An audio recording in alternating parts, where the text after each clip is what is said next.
Quando algumas pessoas se encontram preparadas, elas entram em contato com o ensinamento espiritual do professor. E isto pode acelerar o processo de percepção. De que você realmente não precisa sofrer mais. E você está pronto para ouvir isso. Então Buda não falava de nada além disso. Isso há 2.600 anos atrás. De que pode haver um fim para o sofrimento auto-infligido.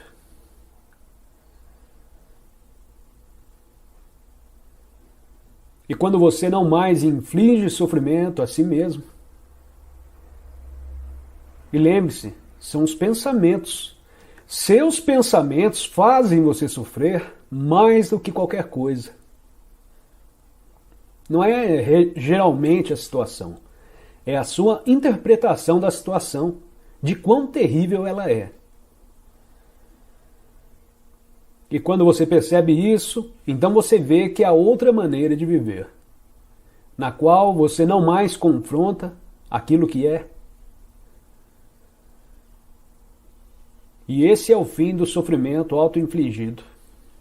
Se eu não mais causo sofrimento a mim mesmo, eu não causo mais sofrimento nos outros. Porque os dois caminham juntos.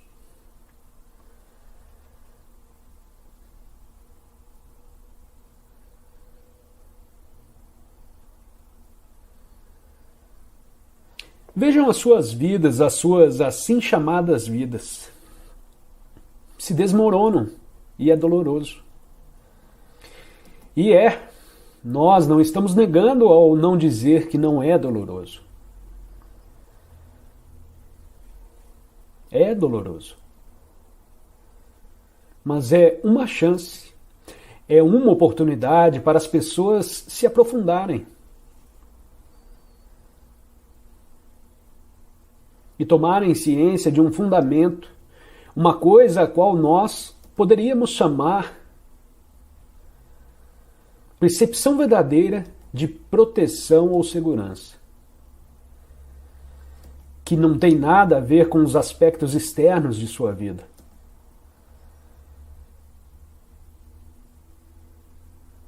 E parece que é necessário para muitas pessoas vivenciarem adversidades na forma de perda. Para serem levadas até lá, voluntariamente elas não vão para lá.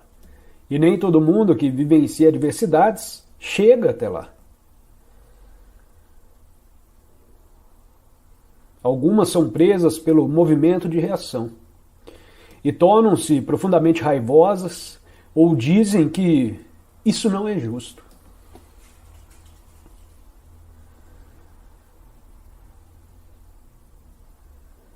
Ou que isso não deveria acontecer comigo. Ou ficam desanimadas.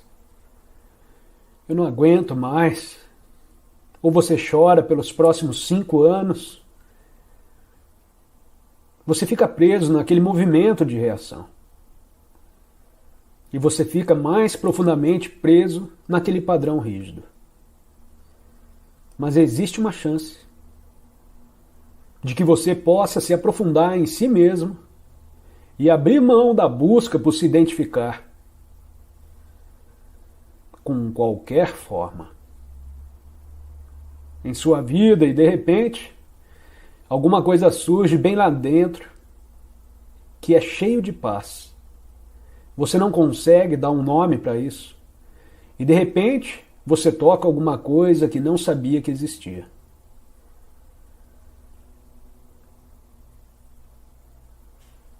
Em você.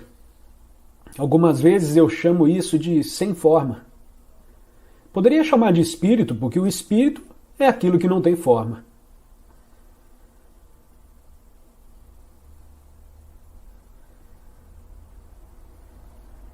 E de repente, você tem a paz que transcende todo o entendimento. Porque você não pode explicar isso. Bom, eu estou tentando explicar isso, mas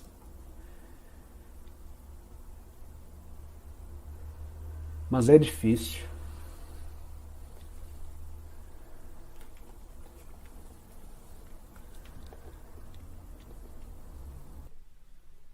acesso a essa região sem forma traz uma liberdade verdadeira.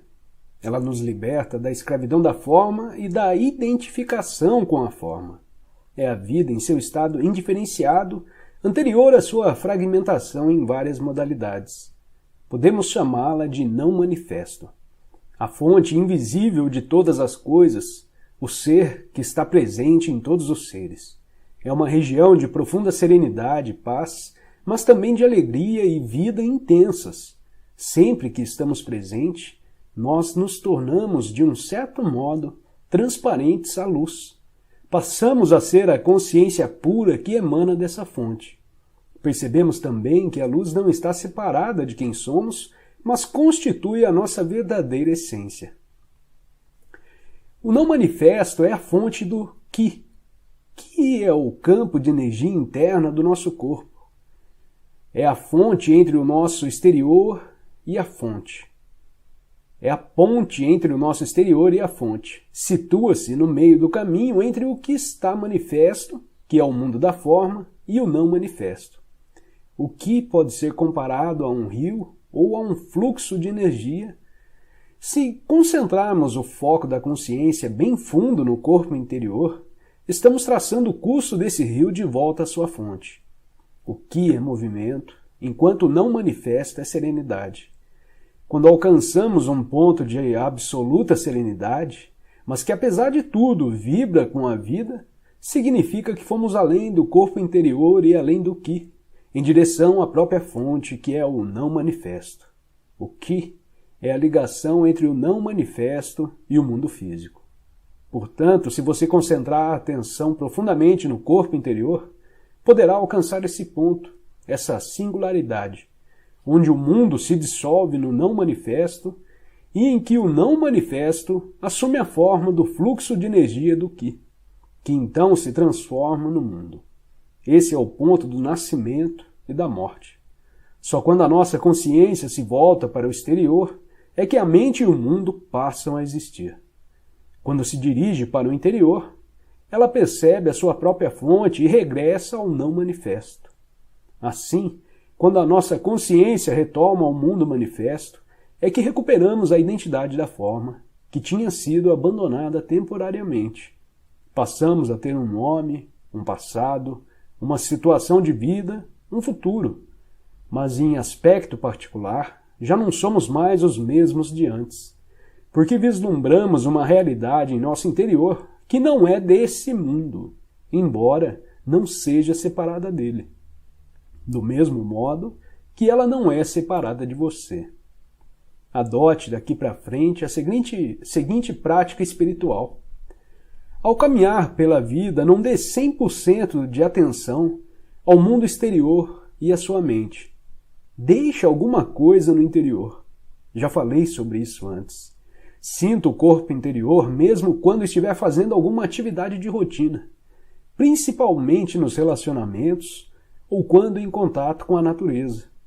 Sinta a serenidade bem lá no fundo. Mantenha a porta aberta.